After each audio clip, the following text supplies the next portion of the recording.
একটা গোপন খবরের উপর ভিত্তি করে আজকে সকালবেলা কল্যাণপুর থানার সমস্ত অফিসার এবং স্টাফদের নিয়ে আমরা দক্ষিণ গিলাতলিতে একটা নদীর তীরে একটা অভিযান করি।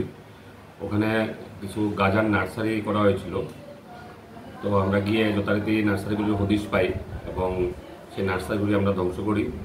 আর 3টা নার্সারি মিলিয়ে মোট প্রায় 80,000-এর মতো গাঁজা চারা ছিল। সবগুলি গাঁজা চারা ধ্বংস করা হয়েছে এবং আমাদের এই যে অভিযান ড্রাগসের বিরুদ্ধে, গাঁজার বিরুদ্ধে, এটা কন্টিনিউ থাকবে। দেখুন, যে আজকের দিনে দাঁড়িয়ে আপনারা সবাই জানেন ড্রাগস সবচেয়ে বড় সমস্যা আকারে দাঁড়িয়েছে। এই ড্রাগস এবং আমাদের রাজ্য সরকার বলেন, কেন্দ্রীয় সরকার বলেন, সবাই মিলে আমরা নেশামুক্ত যে সমাজ গড়ার অঙ্গীকারবদ্ধ। এটা আমরা নেশামুক্ত সমাজ গড়ে ছাড়বো, তার জন্য আমাদের যা করণীয় আমরা করব।